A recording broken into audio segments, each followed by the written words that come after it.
Welcome to Dad Pod, a community for dads and men. You gotta love them boys.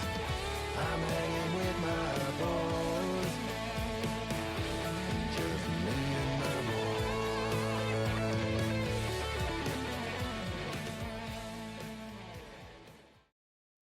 Welcome back, everybody, to Dad Pod. Today, I'm going to be flying solo. My dad just got done with some neck surgery, and so, neck surgery for his shoulder. He's got some problems with some nuclear fallout from football, so that he's dealing with that. So we've been kind of on a little bit of a hiatus. Today, I just want to talk just through a story of something that worked really well for me, and I thought it'd be really cool to share and hear your guys' thoughts on the topic at hand, which is kind of teaching your kids about something that you love to do, and just about your hobbies, I suppose, as it were. So today, I'm going to talk a little bit about a story I had with my two oldest kids.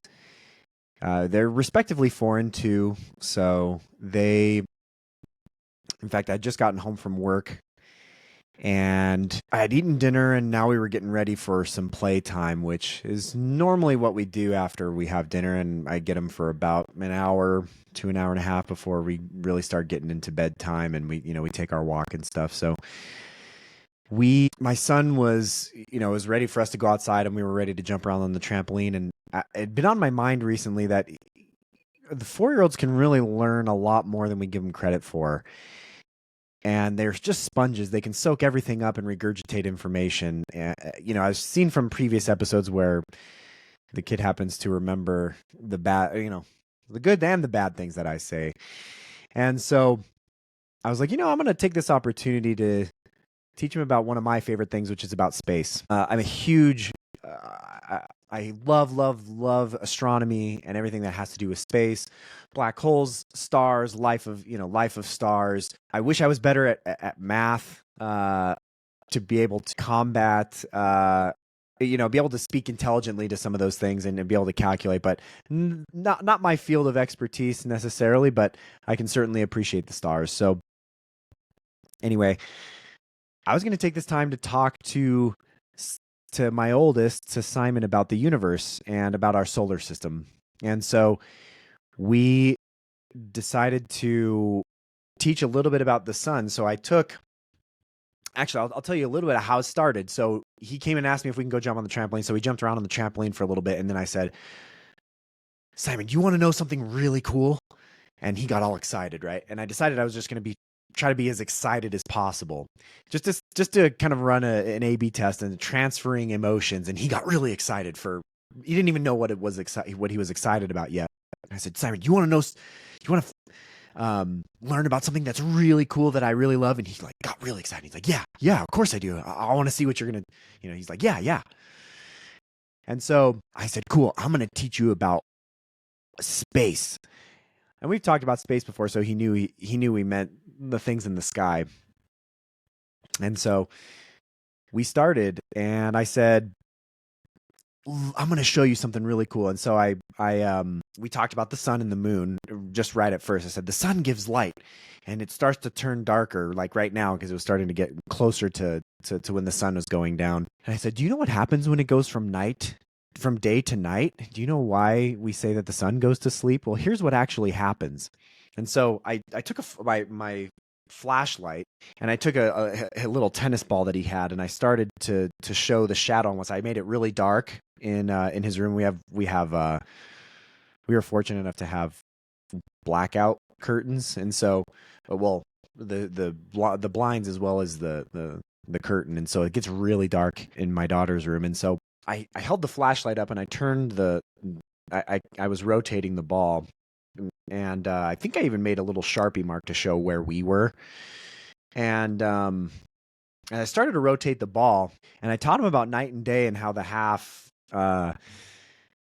is basically showing like, hey, this is how it works on Earth, and when you start to get to this side, it starts to turn dark, and then it gets dark for a while, and that's when we go to sleep, and that was the basics of it. And then we went into just a little bit more. That didn't take super long, but both my daughter and my son were super entranced, and they loved it. And then I showed them a cool video about the rotation of the planets around the sun, and how they also spin on their axes as they also revolve around the sun.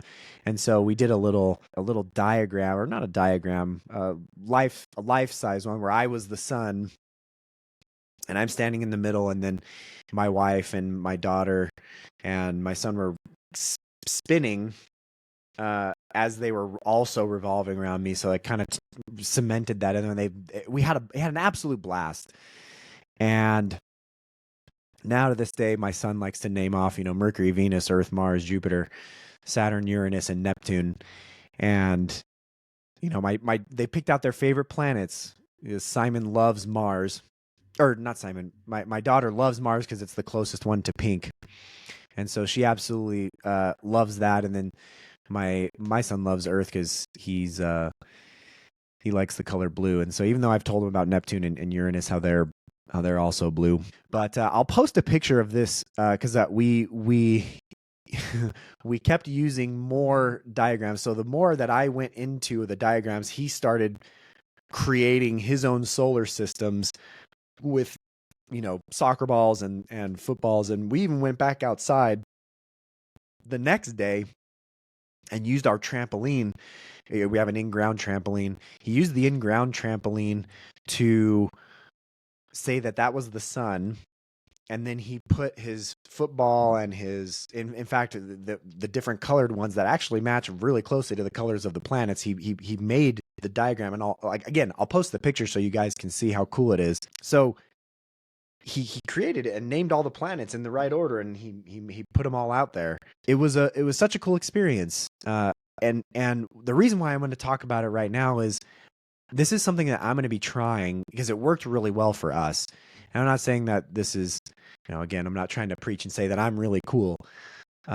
This is more of me hoping that you guys might try something like this, and I want to hear how the other reactions go from your kids with the hobbies that you love. It doesn't have to be about space. Do it with, car mechanics. If you guys are really good at tinkering and building with things, if you guys are, whether it's with sports or whatever it is that you love to do, gardening. My wife loves gardening, and she takes them out all the time and loves to plant things in our little garden that we grow tomatoes and lettuce and cilantro and things in. But they're such sponges, and I guess the point that worked really well for me is that hammered home some points for me was just being excited and transferring that emotion to them.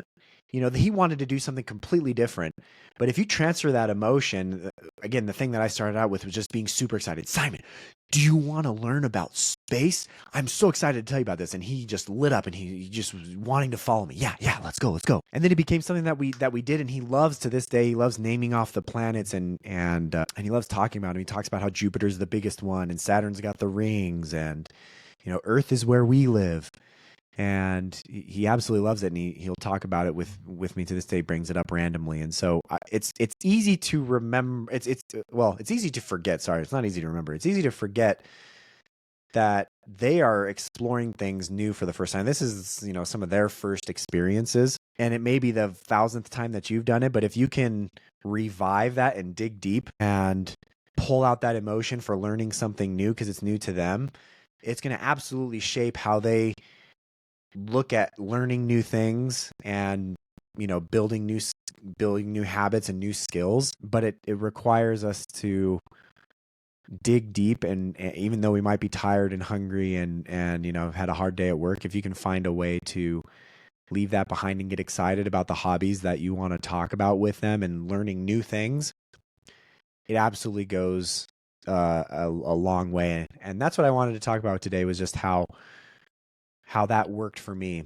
And I would be so excited to learn about what you guys talk about with your kids. Again, I'll post that picture of his little diagram of our trampoline and his his planet layouts with the different soccer balls and different objects that he has.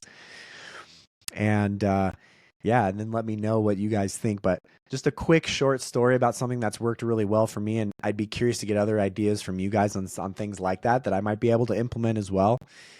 And yeah, tell me what you guys think. But yeah, again, thanks again for your guys' patience with us as my dad is recovering. As a little side note, they had to, as they did his neck surgery, they went through the front, so they had to move his esophagus over. So he's a little sore from having to talk, and so he won't admit it because he wants to be a tough guy, and so I just wanted to remind everybody of that. So apologies for kind of the gap there, but I was hoping he would recover rather quickly, and he's doing really well. So yeah. Side note is just that he's recovering, so we're excited to get back into it. Keep bringing you guys more topics of discussion for fathers, and so appreciate your guys' patience as we get back to posting regularly again. And so excited to keep talking with you. Thanks for sticking this one out, and just a quick, cool side story of something that worked really well for me, and want to hear some thoughts from you guys. So, again, live your guys' legacy, and we'll see you guys on the next episode.